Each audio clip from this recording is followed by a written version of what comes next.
Hey guys, Scott and Nate from Play Your Court. Today we're going to show you the biggest mistake most players make on their one-handed backhand.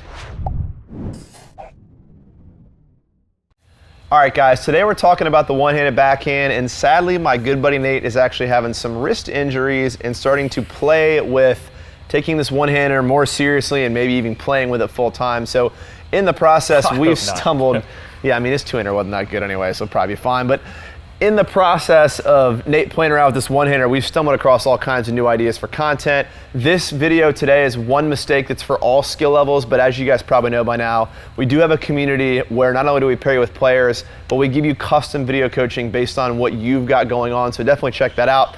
But today, talk to me, dude, like the transition, two-handed backhand to a one-hander, probably not the most fun you've had on the tennis court. Difficult, but here's the thing, like I do, it's not the first time I've hit a one-hander. All of us as coaches in time, like we learn to use a one-handed backhand. Most of the time you're holding several tennis balls, you've got to feed, they miss, you feed fast.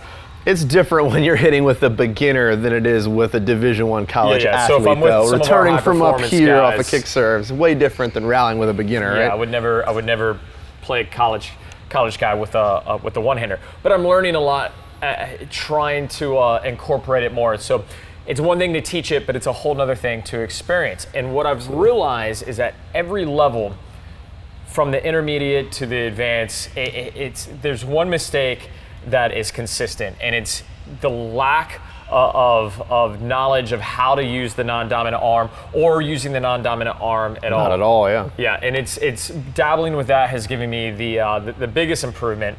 So we're going to show you a couple different variations and a couple of ideas that may help you with your one-handed backhand if you're having trouble. Maybe it's leverage over the ball, not getting enough spin. Everything can be connected with this left hand. Let's jump into it. Cool.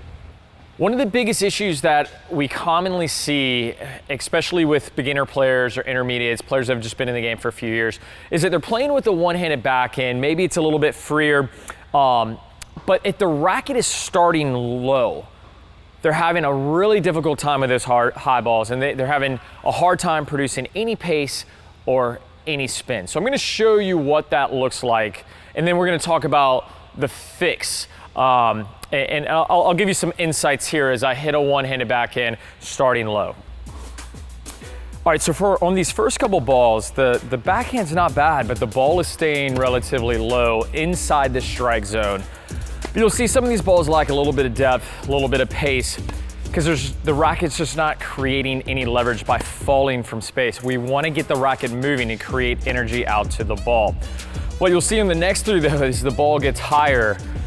I'm starting to break down because I'm starting from a low position and I'm lifting the ball that's already lifted.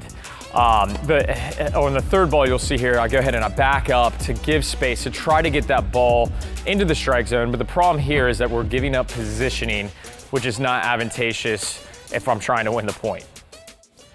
So the fix here is getting the non-dominant hand incorporated with the swing of making sure you're taking the racket back with that left hand and getting that big shoulder turn. And now with the racket starting high, it builds up energy and falls loose to where you're creating this lag, racket enters the slot, and then it can work out to contact, just like your forehand, where you're getting that kinetic chain from the ground up, but the racket having the ability to stay loose.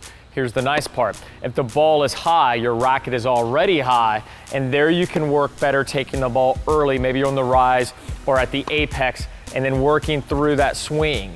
All right, and so that is going to be the fix for that intermediate. So now that we know what the big mistake and the fix is for intermediate players, let's talk about advanced players and what's happening with the non-dominant arm. Certainly something that I had to discover while playing with the one-hander as well. One of the things that happens is spacing here with this elbow. Too often, what I realized is that my elbow was down, although the racket was up. I didn't have my elbow up high enough. And part of the way that I was able to fix this is I noticed a small detail. If you look at the best backhands in the world, they've all got their finger actually up on the strings. And what I found is this helps me get the racket up and this elbow up higher. It's just a nice mental cue to get here. I want this space in order to get a little bit more leverage. The more that I can get my shoulder under my chin and take the racket back with my left hand, the looser I'll stay and the more the racket will drop through contact. All right, so the second thing that we're gonna talk about is what the left hand is doing at contact and after contact. We've all been taught, or we all know, that we want to anchor that left arm back and hold, right? You got team that's getting the arms all the way back, that's superhuman. But the main thing is that once you've hit, is so you can either go Federer style, hold the arm back and let the racket come through, and from here we really want to rise up with the ball. But if you feel like you want to come through, that's okay. That's exactly what we see Wawrinka do. But in this situation, you still want to strike the ball, and then from there, the left arm comes around, all right? The main thing is to make sure that the left hand doesn't come around with the ball, and that's going to be a little bit problematic. If you're taking on the rise with a quick hop, we see team occasionally do that, but that arm is still down, but it's not coming forward. All right, so we'll jump into demo mode, and I'll tell you a little bit about what I'm feeling with this new fix. So what you'll see here in this demo, I'm really focused on getting that racket back with my left hand. The finger up on the strings helps me keep the racket head up as well as the elbow, and really staying loose through it. And what's nice here, as long as I load early, I can put more focus on the nuances of footwork, and that's something a little bit different.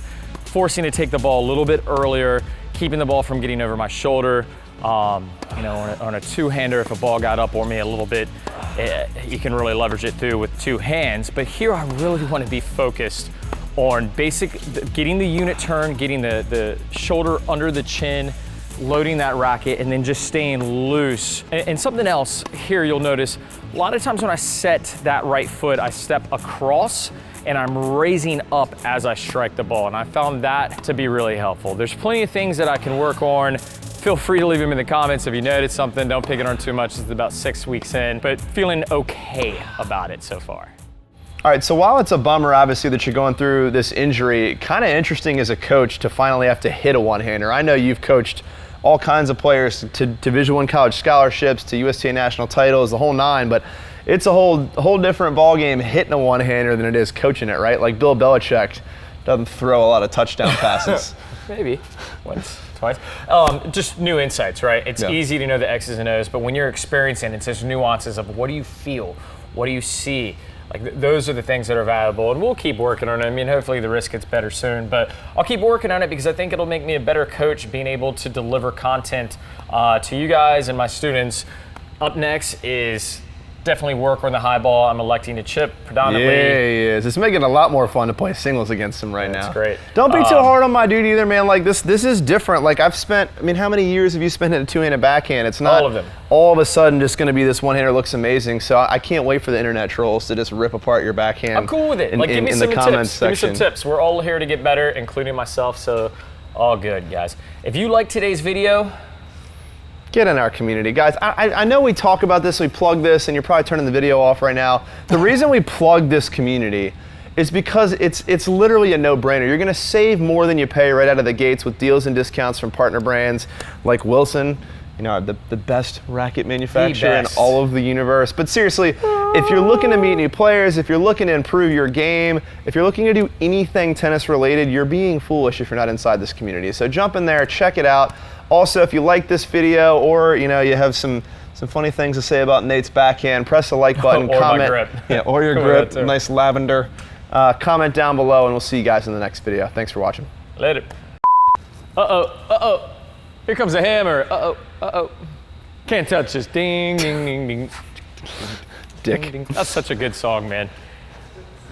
It's so good. Whoa! I'm not gonna lie, in 7th grade, I had hammer pants. I showed up, had like couldn't dance, but I was like, I'm definitely rocking these jams. That doesn't really add up timeline-wise, because you were in 7th grade in like 1913. Wow. Wow. Too legit to quit. Too legit to quit. What?